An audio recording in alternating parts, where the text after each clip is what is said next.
Behind enemy lines, in the shadows of war and power, there were women whose courage, intelligence, and secrecy changed the course of history. These women spies risked everything, often their lives, not for glory, but for a cause greater than themselves. When we talk about espionage, the first images that usually come to mind are of men in trench coats, carrying secret documents, or soldiers working undercover on dangerous missions. Yet, woven silently into the fabric of history is another narrative, one less spoken about, but equally powerful. This is a story of women who became spies, and how their hidden roles shaped wars, influenced political movements, and altered the balance of power in ways most of us never realize. For centuries, women were often underestimated. In most societies, they were seen as passive, fragile, and confined to domestic roles. Ironically, it was this very underestimation that became their greatest weapon. Because they were perceived as harmless, women could move through enemy lines, overhear conversations, and deliver intelligence with far less suspicion than men. Soldiers, generals, and even kings often ignored them, failing to realize that the woman pouring wine at a banquet or the nurse tending to the wounded might be listening carefully, storing secrets, and planning how to deliver them to the other side. Everyday roles as perfect covers. Women throughout history had access to spaces men could never reach. A maid in a palace, for example, could observe the daily habits of royalty and overhear political strategies whispered behind closed doors. A market vendor could chat casually with soldiers, gathering snippets of information about their supply routes or morale. Even in war zones, women who disguised themselves as nurses or relief workers could pass through checkpoints freely, carrying not just bandages and medicines, but coded letters, maps, or intelligence reports. This invisibility made them invaluable.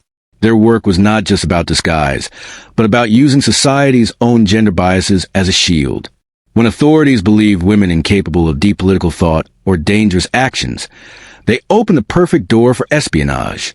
In fact, in many cases, the enemy was not defeated on the battlefield, but in the drawing rooms, kitchens, and streets where these women moved unnoticed. The psychology of underestimation. Men in power often overlooked women, assuming they were too emotional, too delicate, or too naive to engage in dangerous games of espionage. This misconception became the perfect psychological tool.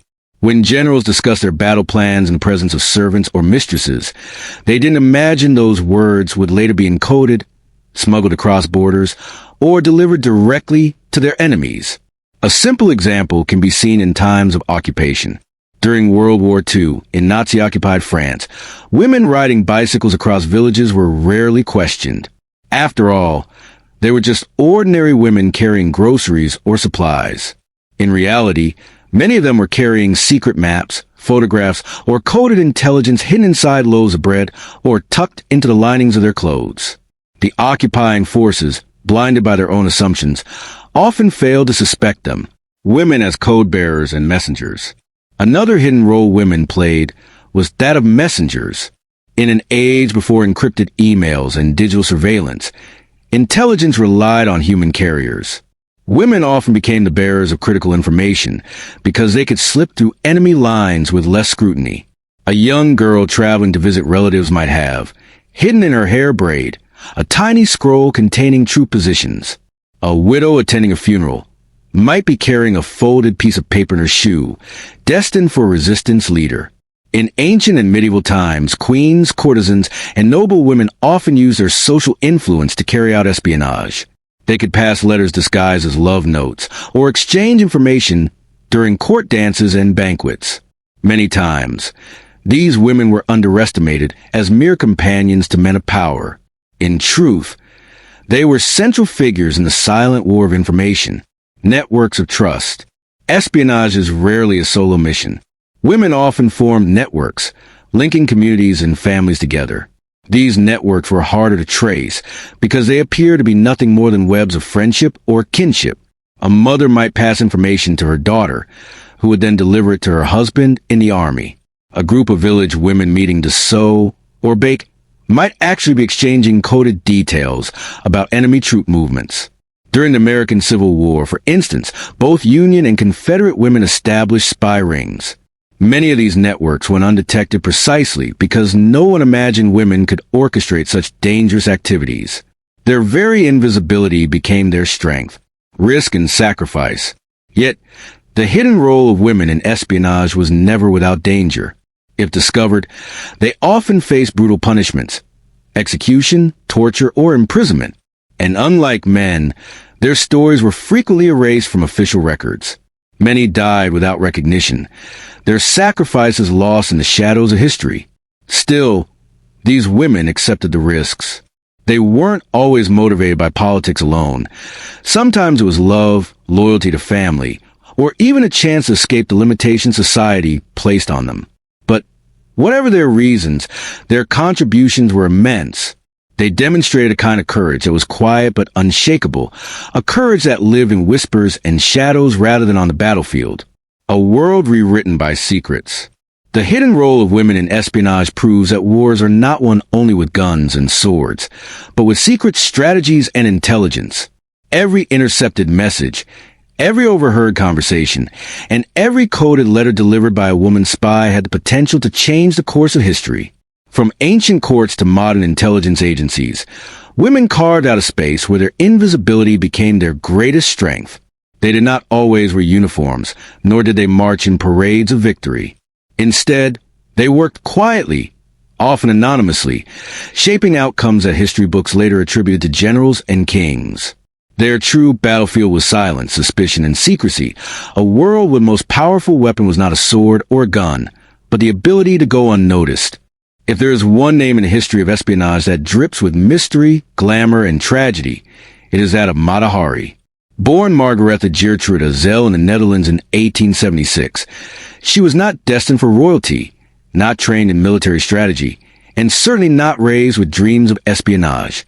And yet, her life unfolded in a way that would forever bind her name to the shadowy world of spies.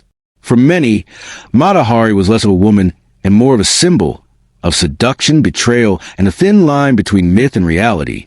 From Margaretha to Mata Hari. As a young girl in the Dutch town of Leeuwarden, Margaretha's childhood was marked by both privilege and hardship. Her father, a hat maker, indulged her with gifts, but financial ruin later tore the family apart. When her parents separated and her mother died, Margaretha was sent away, stripped of the comfort she once knew. It was in this turmoil that she developed the strength, resilience, and adaptability that would later define her life. At the age of 18, she married Rudolf MacLeod, a Dutch military officer serving in the East Indies, present-day Indonesia. The marriage was stormy, filled with infidelity, abuse, and the death of one of their children. Eventually, she returned to Europe alone, divorced, and struggling to rebuild her life. It was here that Margaretha reinvented herself completely. She shed her old name and adopted a new identity, Mata Hari, a Malay phrase meaning eye of the day, or the sun. With this transformation, she stepped onto the stage as a dancer who mesmerized Europe with her exotic style and captivating presence. The seductive performer, Mata Hari quickly gained fame in Paris and beyond. Unlike traditional ballet dancers, she performed in flowing costumes inspired by what she claimed were sacred Javanese temple dances. She adorned herself with veils and jewelry, performing routines that were daring for the time, sometimes bordering on scandalous. Her shows drew audiences of diplomats, aristocrats, and military officers, who were entranced not only by her movements but by the air of mystery she carried. Her performances blurred the lines between art and seduction. Audiences projected fantasies onto her, believing her to be an exotic princess or a priestess trained in ancient rituals. Though much of her backstory was invented, what truly mattered was not authenticity but allure, and Mata Hari possessed an abundance.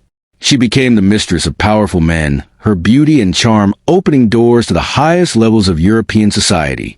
The perfect candidate for espionage. It was during World War I that Mata Hari's glamorous lifestyle collided with the world of espionage.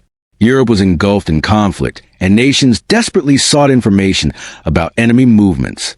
Because Mata Hari moved effortlessly among military officers, politicians, and aristocrats, she was perfectly positioned to overhear sensitive conversations and gain access to secrets. Both French and German intelligence services saw potential in her. The Germans are said to have recruited her first, paying her to pass along information.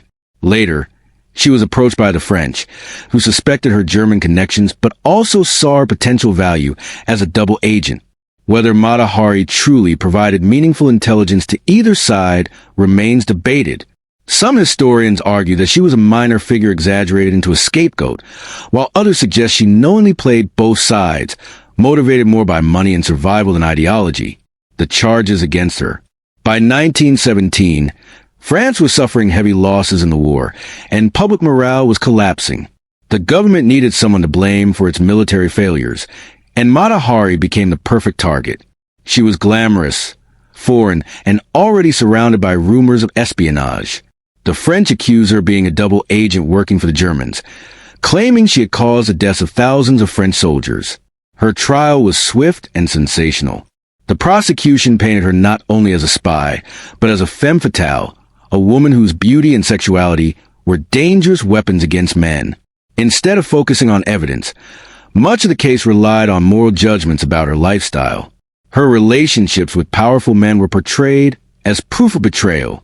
In truth, the evidence against her was flimsy at best. Historians today believe that she was more likely a small-time informant who exaggerated her own importance rather than a master spy capable of altering the war. The execution of Mata Hari. Despite the weak case, Mata Hari was found guilty of espionage.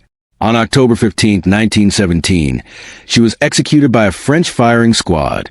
Eyewitnesses reported that she refused to wear a blindfold and stood tall before her death, looking her executioners in the eye. Some accounts even claim she blew a kiss before the bullet struck, cementing her legend as a woman who faced death with defiance and style. Her death shocked Europe. Newspapers sensationalized the story, portraying her as the ultimate femme fatale, a dancer who seduced men into giving up military secrets and betrayed nations for personal gain. Over time, however, her image became more complicated. Was she truly a dangerous double agent, or was she simply a scapegoat, punished because of her sexuality and independence in a time when women were expected to be modest and obedient? Myth versus reality. The story of Mata Hari is a fascinating study in how myth can overshadow fact. To the public, she was the most dangerous spy of her time. To historians, she may have been a woman caught in the crossfire of war, made into a symbol because she was easy to condemn. What is certain is that Mata Hari lived life on her own terms. She reinvented herself, defied societal norms, and refused to be forgotten. Even in death, her legend grew, inspiring countless novels, films, and plays. She became less of a person and more of an idea. The beautiful woman who wielded charm as a weapon, who blurred the line between performance and reality, and who symbolized both the allure and the danger of espionage. In the annals of World War II, few figures are as extraordinary, mysterious, and courageous as Virginia Hall, the American spy whom the Gestapo nicknamed the most dangerous of all Allied spies. What made her story even more remarkable was that she achieved all this while living with a disability, a wooden leg she called Cuthbert. Her enemies underestimated her because of it, but in the shadows of occupied France, Virginia Hall became a legend whose cunning, resilience, and bravery made her one of the most feared operatives of the war. Early life and shattered dreams. Virginia Hall was born in Baltimore, Maryland in 1906 into a wealthy family that encouraged ambition. From a young age, she dreamed of becoming a U.S. diplomat. Intelligent, adventurous, and strong-willed, she studied in Europe and immersed herself in languages, becoming fluent in French, German, and Italian. She seemed destined for a high-profile career in foreign service. But her dream was abruptly shattered. While hunting in Turkey in the 1930s, she accidentally shot herself in the foot, leading to a severe infection that forced doctors to amputate her left leg below the knee. She was only 27 years old. For most people, this tragedy might have marked the end of adventure, the beginning of retreat into a quieter life. Not for Virginia. She refused to accept limitations. With a prosthetic leg, an awkward, heavy wooden device she humorously named Cuthbert, she continued to travel, determined to carve her own path. Her disability, however, became an obstacle to her diplomatic aspirations. The State Department at that time refused to accept her application for foreign service because of her amputation. The rejection devastated her, but also fueled her determination to prove that physical disability could never define ability. The war breaks out. When World War II erupted, Virginia found herself in France. She volunteered as an ambulance driver, transporting wounded soldiers from the front lines. It was grueling, dangerous work, but she felt alive again, purposeful in the chaos of war. When France fell to Nazi Germany in 1940, she escaped to Britain, where her courage caught the attention of the Special Operations Executive SOE, Britain's secret spy organization created by Winston Churchill. For the SOE, Virginia was the perfect recruit. She spoke fluent French, she was fiercely independent, and her prosthetic leg, ironically, made her appear less threatening. Who would suspect that a woman with a limp could mastermind sabotage operations and resistance networks under the very nose of the Gestapo? The SOE trained her in disguise, codes, weapons, and sabotage. Soon after, she was sent back into Nazi-occupied France under the guise of an American journalist. The limping lady in occupied France. Virginia Hall's mission in France was both simple and impossible. Build resistance networks, gather intelligence, and support sabotage operations, all while evading the Gestapo. She operated in Lyon, a city crawling with German soldiers and informants. Despite the dangers, she thrived. Her charm, quick wit, and intelligence allowed her to make contacts with local resistance members. She helped organize escape routes for downed Allied pilots, coordinated sabotage missions against German railways and factories, and delivered critical intelligence back to London through coded radio messages. The Gestapo soon realized that someone in Lyon was orchestrating a massive resistance network. They didn't know her name at first, but they gave her a chilling title, the Limping Lady. Posters of her description were plastered across France, and German agents hunted her relentlessly. Still, she remained elusive. She disguised herself as an elderly milkmaid, blending into rural landscapes. She shifted locations constantly, never staying in one place long enough to be discovered. A master disguise and deception. Virginia understood that survival in espionage required creativity. She mastered the art of disguise. At times, she transformed herself into a stout elderly woman with gray hair and a hunchback. Other times, she posed as a poor peasant, her limp explained away as a farming accident. Her ability to reinvent her identity kept her one step ahead of the Gestapo. Her limp, far from being a liability, became part of her camouflage. Nobody expected a disabled woman to outwit the most powerful secret police in Europe. Yet, time and again, she slipped through their fingers. Narrow escapes. Her operations, however, became increasingly dangerous. By 1942, the Gestapo had pieced together more information about her identity and her central role in the resistance. They began closing in. When she learned that her capture was imminent, Virginia had no choice but to flee. Her escape became legendary. She traveled across the rugged Pyrenees Mountains in the dead of winter to reach neutral Spain. Imagine the scene, a woman with a wooden leg, trekking through snow-covered peaks, carrying only the barest supplies and pursued by the Gestapo. The journey was brutal, but she survived, driven by sheer willpower. Few could have endured it, yet Virginia emerged on the other side battered but unbroken. From Spain, she returned to London, where her superiors marveled at her survival. But rest was not in her nature. She demanded to be sent back into the field, return to France with the OSS. By 1944, Virginia joined the Office of Strategic Services, OSS, the American precursor to the CIA. Once again, she was parachuted into France, this time just before the Allied invasion of Normandy. Her mission was even more dangerous than before. She was to organize resistance fighters, coordinate sabotage missions, and prepare the ground for the Allied liberation. Virginia operated under yet another disguise, this time as a peasant woman tending cows in the countryside. Beneath this humble cover, she commanded guerrilla fighters, trained them in explosives, and orchestrated ambushes on German convoys. She helped cut supply lines, destroy bridges, and cripple communication networks. Her resistance cells became vital in slowing down German reinforcements during D-Day and the subsequent liberation of France. The Gestapo's fear. The Gestapo never forgot the limping lady. Even as she shifted identities, They knew she was still at work, orchestrating chaos in occupied France. They regarded her with both fear and respect. The fact that one woman, armed with little more than intelligence, courage, and a wooden leg, could disrupt the Nazi war machine was a humiliation they could not bear. Yet, they never captured her.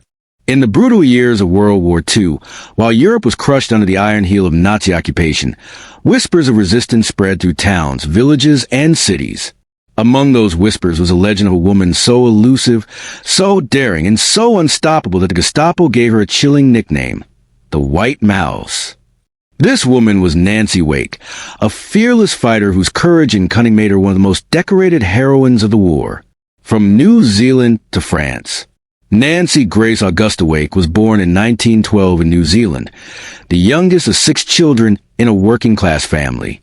Her childhood was marked by hardship after her father abandoned the family. At 16, Nancy left home, determined to create her own destiny. She trained as a nurse and later worked as a journalist, traveling through Europe in the 1930s.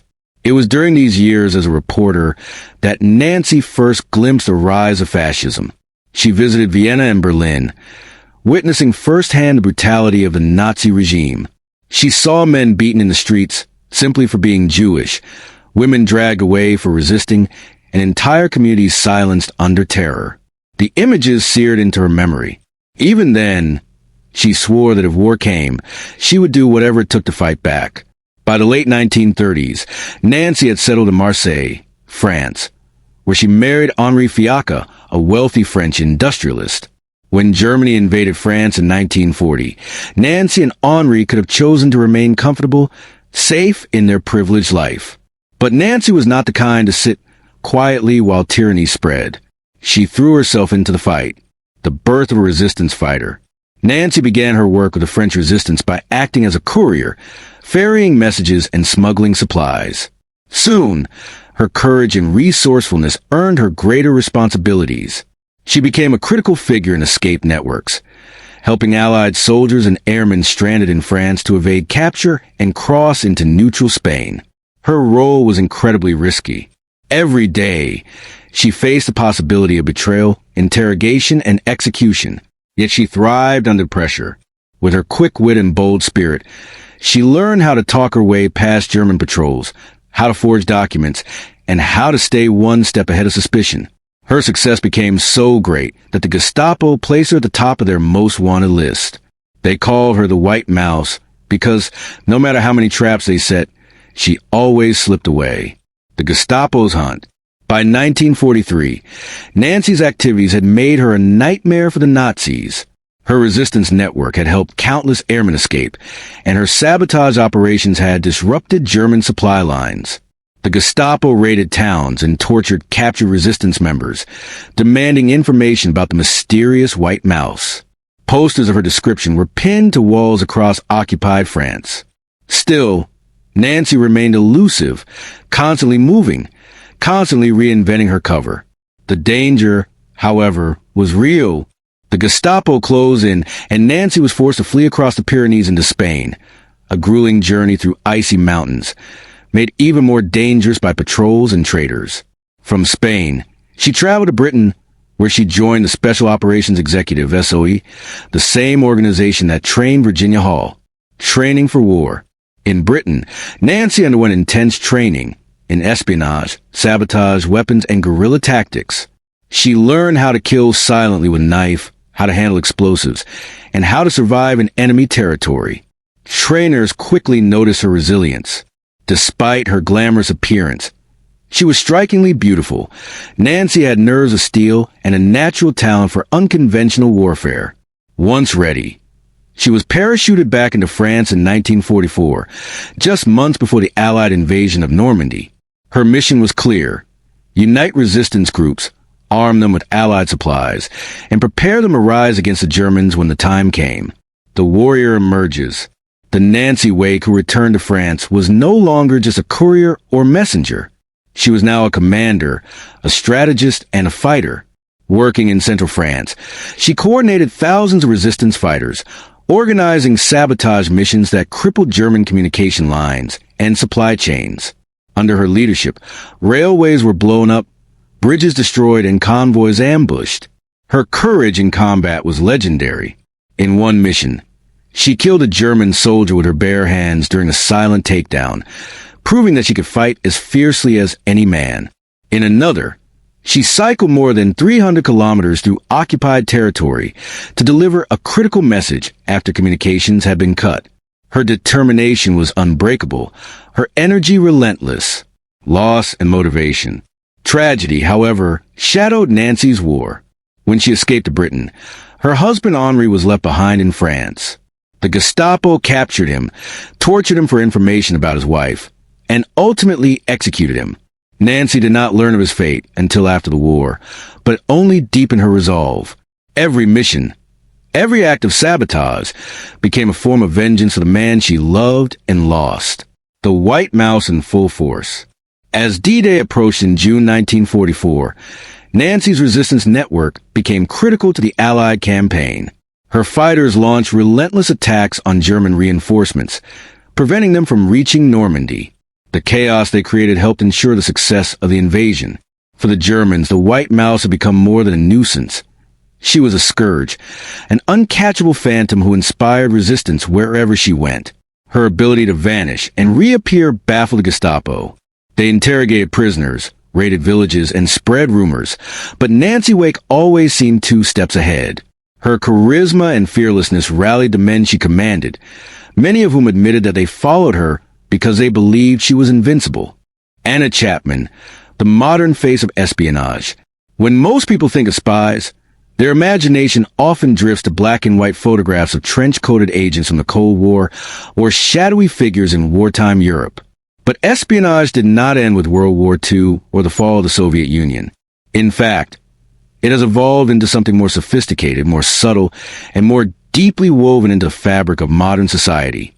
At the center of this new face of espionage stands Anna Chapman, a Russian woman whose glamorous lifestyle and sudden unmasking in 2010 brought the world's attention to reality of 21st century spycraft. Early life and transformation. Anna Vasilievna Kushchenko, later known as Anna Chapman, was born in 1982 in Volgograd, Russia, into a family with close ties to the Soviet establishment. Her father was said to have been a diplomat, possibly connected to Russian intelligence services. Whether this family background shaped her path is uncertain, but from a young age, she was described as ambitious, intelligent, and driven to achieve more than an ordinary life. She studied economics at Moscow's People's Friendship University, a prestigious school known for producing globally connected graduates. Like many young Russians of her generation, Anna was drawn to the opportunities presented by the post-Soviet world. She traveled, networked, and adapted quickly to the global lifestyle that would later serve as the perfect cover for her alleged role as an intelligence operative. A life between Moscow, London, and New York. After university, Anna spent several years abroad. She worked in London, where she married a British man named Alex Chapman in 2002. Though their marriage was short-lived, it gave her a new surname, Chapman, and for a time, greater freedom to move in Western circles. By the mid-2000s, Anna had relocated to New York City, presented herself as a young, ambitious entrepreneur. She launched real estate ventures, attended high society events, and mingled in influential circles. She was strikingly attractive, well-spoken, and charming. On the surface, she appeared to be no different from countless other ambitious young professionals seeking success in the bustling financial capital of the world. But beneath the glamour, according to U.S. authorities, lay a different story. Anna Chapman was not simply a businesswoman, but part of a covert network of Russian sleeper agents planted in the United States. The Illegals program, the Operation Chapman was accused of being part, was known as the Illegals program, a decades-old strategy used by Soviet and later Russian intelligence. Unlike traditional spies operating under diplomatic cover, illegals lived under deep cover as ordinary citizens. They built families, careers, and seemingly normal lives, while quietly gathering information, cultivating contacts, and preparing for the moment when they might be activated for high-level missions. Anna's role within this network remains unclear. Some accounts suggest that her work was focused on networking, using her charisma and connections to get close to influential people who might provide valuable intelligence. Others argue that her involvement was less about espionage and more about logistics, helping other operatives communicate with handlers in Moscow through secret codes, wireless networks, and concealed data transfers. The FBI investigation. For years, the FBI had been watching the illegals program, following the lives of these ordinary-looking couples and individuals scattered across suburban neighborhoods in the United States. In 2010, the net began to tighten. Anna Chapman and 9 others were identified as members of this clandestine network. Her glamorous lifestyle made her one of the most eye-catching figures among them. She was photographed at parties, mingling with powerful businessmen and politicians. On the surface, nothing about her screamed espionage. And perhaps that was the point. In an era when spies no longer needed to sneak into military bases or photograph documents in dimly lit rooms, influence and access were the new currencies of intelligence. The FBI moved in with a sting operation. Agents posing as Russian handlers arranged meetings with Chapman, observing her communication methods. In one such meeting, she was reportedly given a fake passport to deliver to another operative. Instead of completing the mission, Chapman, sensing she was under surveillance, returned the passport to the local police, a move that exposed her nervousness and brought the FBI's long investigation to its climax. The arrest and media storm. On June 27, 2010, Anna Chapman was arrested along with 9 others in what became one of the most publicized spy scandals since the Cold War. The arrest shocked the world, not only because they revealed that Russian sleeper agents were still active in the United States, but because of how ordinary and modern their lives appeared. Anna Chapman, with her striking red hair, designer clothes, and cosmopolitan lifestyle, quickly became the face of the scandal. Media outlets splashed her photos across front pages, calling her a femme fatale and a Bond girl in real life. Unlike Mata Hari or other historical women spies, Chapman's power seemed less rooted in seduction and more in her ability to blend seamlessly into the fabric of contemporary society. The spy swap. Within weeks, Chapman and the others were deported to Russia in a high-profile spy swap. In exchange, the United States received 4 Russians who had been imprisoned for allegedly working as double agents for the West. The Cold War may have ended decades earlier, but the swap had all the drama of a mid-century standoff. Chapman returned to Russia not in disgrace, but as something of a celebrity. She posed for magazine covers, hosted a television program, and even joined political organizations linked to the Kremlin.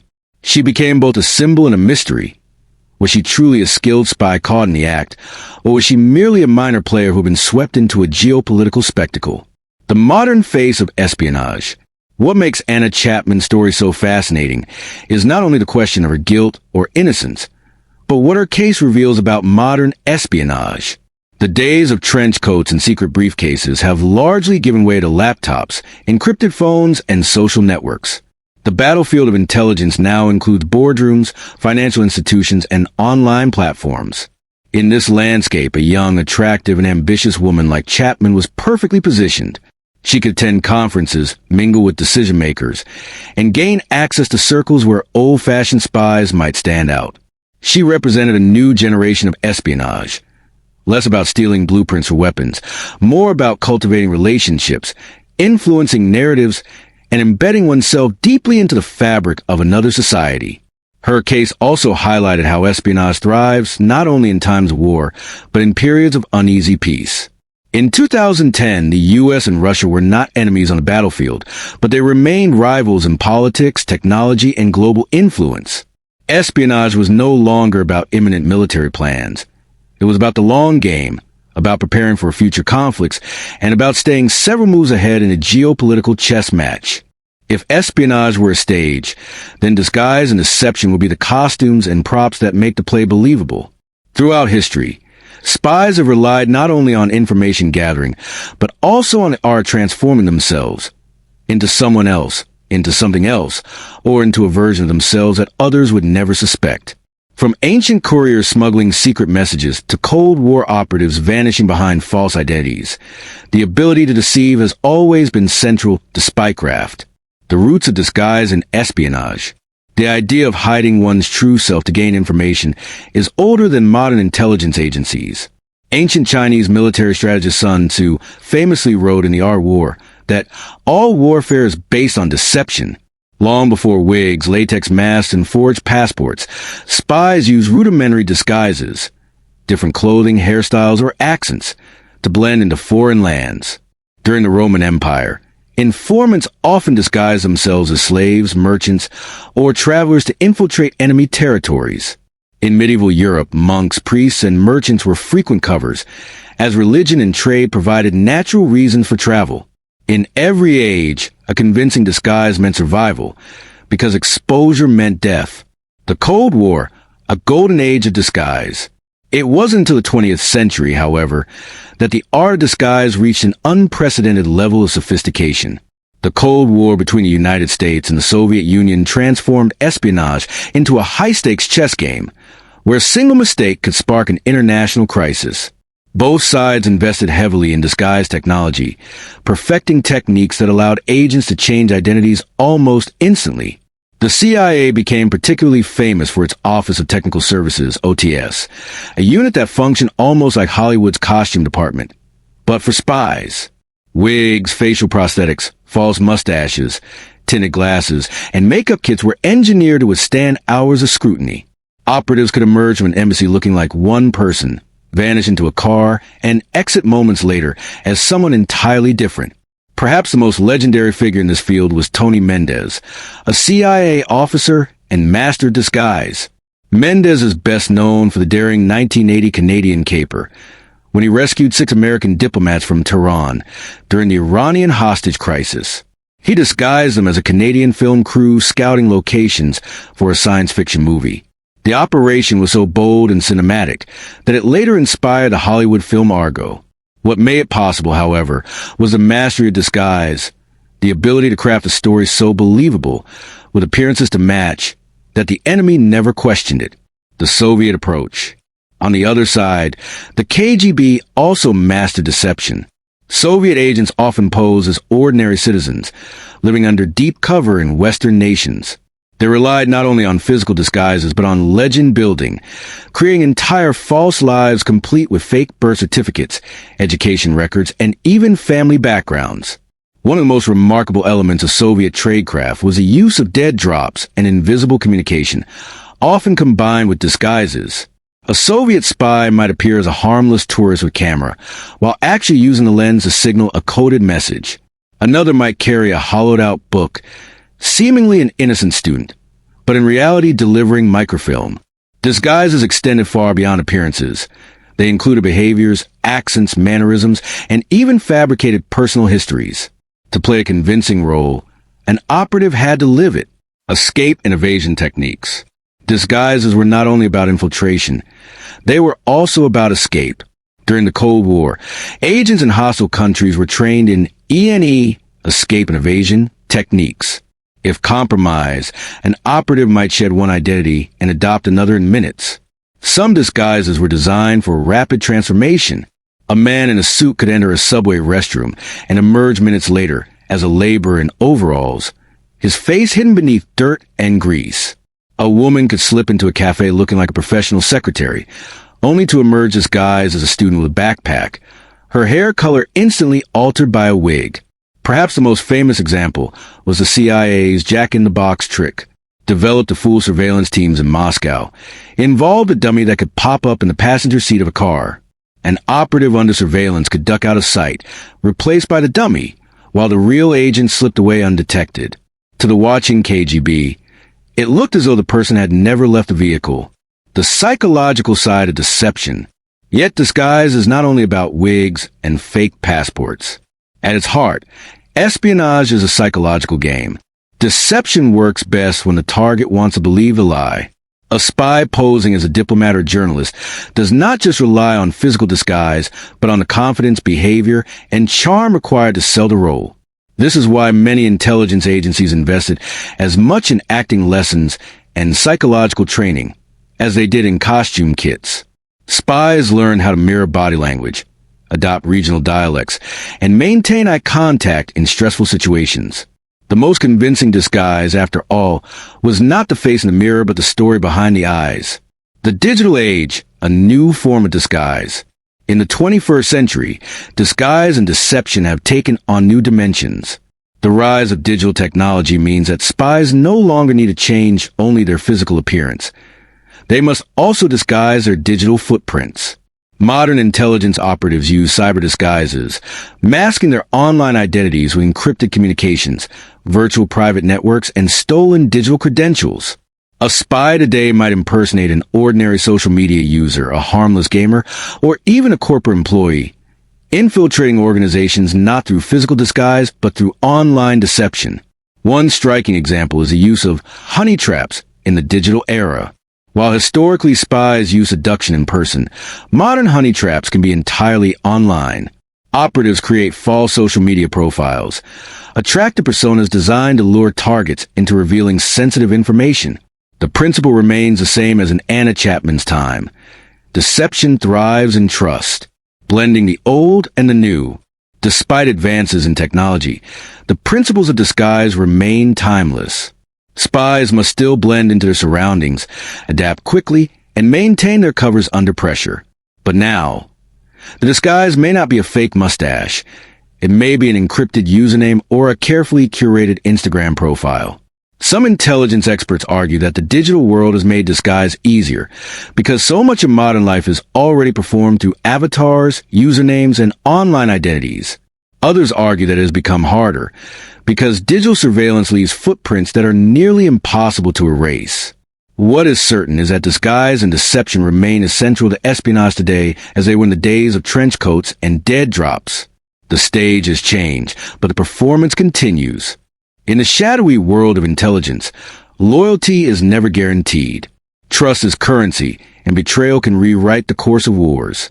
Among spies, the most feared and respected figures are not those who slip quietly across borders, nor those who carry coded messages under false passports, but those who play both sides, the double agents. Masters of deception, double agents stand at the crossroads of truth and lies, balancing on a knife's edge where a single misstep means death. The birth of the double game. Double agency has existed for as long as espionage itself. The concept is deceptively simple. One spy works for one side while secretly serving the other. But in practice, it is a psychological labyrinth. A double agent must maintain two identities, two sets of loyalties, and often two entirely different lives. In ancient times, kingdoms relied on captured spies to feed false information back to their enemies. The Bible even contains accounts of informants playing both sides. But it was during the great wars of the 20th century, World War I, World War II, and the Cold War, that double agents became central figures in global intelligence battles. World War II, the double-cross system. One of the most famous examples of double agents came during World War II with Britain's double-cross system. When German spies parachuted into Britain, many were captured by MI5. Instead of executing them, British intelligence turned them into double agents. Under threat, or sometimes willingly, the captured spies agreed to feed misinformation to the Nazis while secretly reporting to the British. These double agents became crucial to Operation Fortitude, the grand deception plan that convinced Hitler that the D-Day invasion would take place in Pas-de-Calais instead of Normandy. Elaborate webs of lies, false radio transmissions, and staged military preparations were all fed through double agents. When the Allies stormed the beaches of Normandy, the Germans held back their reinforcements, convinced the real attack was still to come. The success of D-Day, and perhaps the course of the war itself, was shaped by double agents who never fired a shot but won battles with words. The Cold War's double shadows. If World War II proved the power of double agents, the Cold War transformed them into legends and traitors. The ideological battle between the West and the Soviet Union produced a generation of spies who often switched allegiances for ideology, greed, blackmail, or sheer survival. One of the most infamous cases was Kim Philby, a senior British intelligence officer who was secretly working for the KGB. As a member of the Cambridge 5 spy ring, Philby betrayed countless Western operations, leaking critical information to the Soviets. What made him so dangerous was not only his access, but his charm. Philby was trusted, respected, even admired by his colleagues, while secretly undermining everything they worked for. His betrayal left a trail of compromised agents, failed missions, and deaths. On the American side, Aldrich Ames and Robert Hansen stand as chilling reminders of how devastating double agents could be. Ames, a CIA officer, sold secrets to the Soviets that led to the execution of at least 10 American sources in the USSR. Hansen, an FBI agent, betrayed his own agency for over 2 decades, feeding Moscow information so sensitive that it was described as possibly the worst intelligence disaster in U.S. history. These men lived double lives, going home to their families each night while knowing their treachery was costing lives. To their friends and neighbors, they were ordinary men. To their handlers, they were invaluable assets. To history, they are remembered as some of the most destructive traitors of the 20th century. The psychology of betrayal. What makes someone willing to become a double agent? The motivations are as varied as the individuals themselves. For some, ideology is the driving force. Kim Philby, for instance, claimed he truly believed in communism, even as he lived a life of privilege in the West. For others, it is greed. Ames and Hansen both enjoyed the lavish reward of Soviet cash. But beyond ideology and money lies something deeper, the thrill of deception. Many double agents confess to feeling an intoxicating power in fooling both sides, in knowing secrets that no one else could. They lived dangerous lives, constantly performing, constantly lying. For some, that danger became addictive, a drug stronger than loyalty, the fragile dance of trust. Running a double agent is one of the riskiest tasks in intelligence work. Handlers must constantly test their loyalty, feed them false information to see where it ends up, and watch for signs of betrayal. A double agent may appear loyal today, but betray tomorrow. The web of lies can become so tangled that even intelligence agencies lose track of what is real and what is false. This fragility is what makes double agents so dangerous. A single piece of misinformation can derail entire operations, lead armies astray, or expose networks of loyal spies. Unlike ordinary spies, double agents are not just gathering secrets. They are weaponizing them. Women as double agents. History also records remarkable women who played the double game. Some were courtesans or socialites, using their access to powerful men as their cover. Others were resistance fighters, pretending to collaborate with the enemy while secretly working against them. One striking example is Mata Hari, the exotic dancer executed by the French during World War I for allegedly spying for Germany. While her actual role as a double agent remains debated, her story has become a symbol of seduction, deception, and betrayal. Whether guilty or not, she embodied the fear that a single individual, skilled in manipulation, could sway the fate of nations. During World War II, women like Vera Atkins, a British spymaster, recruited female agents who sometimes operated as double informants, trading information with the enemy while remaining loyal to the Allies. Their ability to slip under suspicion, often underestimated by male officers, gave them unique advantages in the high-stakes world of espionage. The legacy of the double game. Double agents have shaped history in ways both visible and invisible. Their betrayals have toppled networks, fueled paranoia, and even altered the outcomes of wars. They live in the gray zone, neither fully belonging to one side nor the other, embodying the very essence of espionage. Deception. But behind every double agent is a haunting truth. They can never fully escape the lies they weave. Their lives are performances, their friendships fragile, their families often oblivious to the secrets that govern their existence. And for many, discovery comes not in glory but in disgrace, trial, and execution. For centuries, the history of espionage was often told through the exploits of men, generals, diplomats, and intelligence officers who operated in the shadows. Yet behind this official narrative lies another story.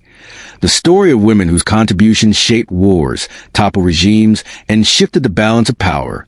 They were not always remembered in statues or textbooks, but their impact carved deep marks in the fabric of history.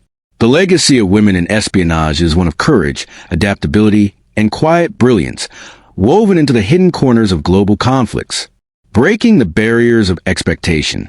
In eras when women were expected to remain in the private sphere, confined to households, judged by their roles as wives or daughters, the idea that they could be spies seemed unthinkable. And yet, this very underestimation became their greatest weapon. Women could slip past suspicion, gain access to circles where men were barred, and collect information under the guise of innocence. Their invisibility in the political arena made them visible in the world of espionage. Take the American Revolutionary War. For instance, while men marched on the battlefield, women like Agent 355 of the Culper spy ring operated in the shadows. Though her true identity remains a mystery, her intelligence reports helped uncover Benedict Arnold's treason and foil British operations. She was one of the first recorded female spies in American history, and her example set a precedent that women could alter the course of nations with intelligence work, even if they vanished from the records afterward. The seductress myth versus the reality. Popular culture has often portrayed female spies as femme fatale, seductresses who use beauty and charm to prize secrets from powerful men. Stories of Mata Hari, the dancer executed during World War I for allegedly spying for Germany, fueled this image. Whether Mata Hari was truly guilty or a convenient scapegoat is still debated, but her story became a cultural template. The idea that women spy primarily through seduction. But the reality is far richer. Women spies were not limited to playing the role of temptress. They were couriers, codebreakers, analysts, and resistance leaders. They tapped telegraph lines, ran underground presses, smuggled weapons, and trained guerrilla fighters. Some of their most dangerous work was not glamorous at all.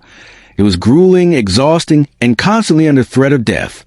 Their legacy is not one of seduction alone, but strategy, intellect, and unshakable resolve. World War II, a turning point. If earlier centuries offered scattered examples of women spies, World War II became a turning point where women entered espionage on an unprecedented scale. With men at the front lines, women filled roles in intelligence networks across Europe and Asia. Figures like Nancy Wake, Virginia Hall, and Violette Sabo became legends. Hall, operated with prosthetic leg, ran vast resistance networks in occupied France. Wake led thousands of guerrilla fighters in sabotage missions. Sabo parachuted into France to coordinate resistance operations and was later captured and executed, her bravery immortalized in posthumous honors. But beyond these famous names were countless unnamed women who played critical roles. Housewives who hid soldiers in basements, secretaries who leaked documents, nurses who smuggled coded messages inside medical supplies.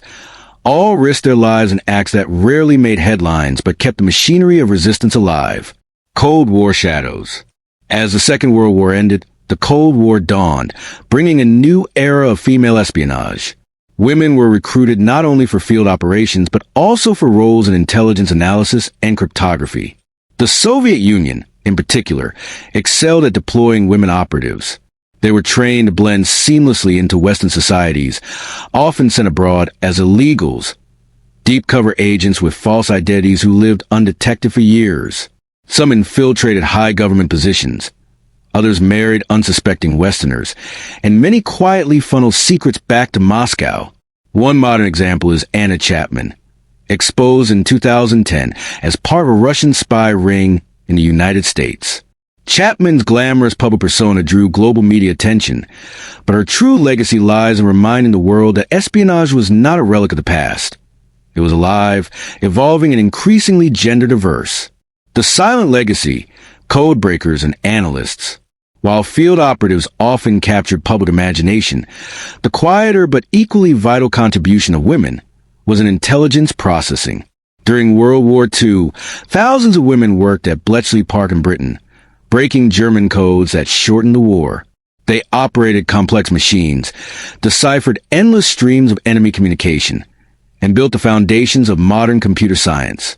In the U.S., women cryptanalysts cracked Japanese codes, providing intelligence that led to decisive victories in the Pacific. These women were often sworn to silence after the war, their contributions hidden under classification for decades. Their legacy, however, is undeniable. They helped birth the information age and reshape the way intelligence was gathered and used. The risks and the price paid. For every celebrated story of success, there are darker legacies of sacrifice. Many women spies never returned home. They were captured, tortured, and executed, often without the recognition granted to their male counterparts. During World War II, the fate of many female SOE agents was grim. Captured by the Gestapo, they endured brutal interrogations in concentration camps.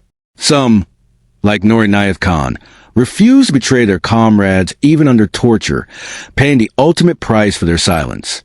Their stories became testaments to courage under unimaginable pressure. Even in modern times, female operatives in the Middle East, Asia, and Africa have faced similar dangers, often operating in societies where women's visibility makes espionage both easier and riskier. Their contributions continue, but many remain anonymous, their legacies buried for security reasons. Shaping the future of espionage. Today, intelligence agencies worldwide recognize the importance of diversity in espionage. Women are no longer exceptions, but integral members of the intelligence community. They serve not only as field agents, but as directors, analysts, and strategists, reshaping the profession from within. The legacy of women spies is not confined to history. It is ongoing. From breaking cyber codes to running undercover operations in war zones, women continue to redefine what it means to serve in the shadows. Their legacy is one of resilience, adaptability, and transformation, showing that espionage has never been the domain of one gender alone.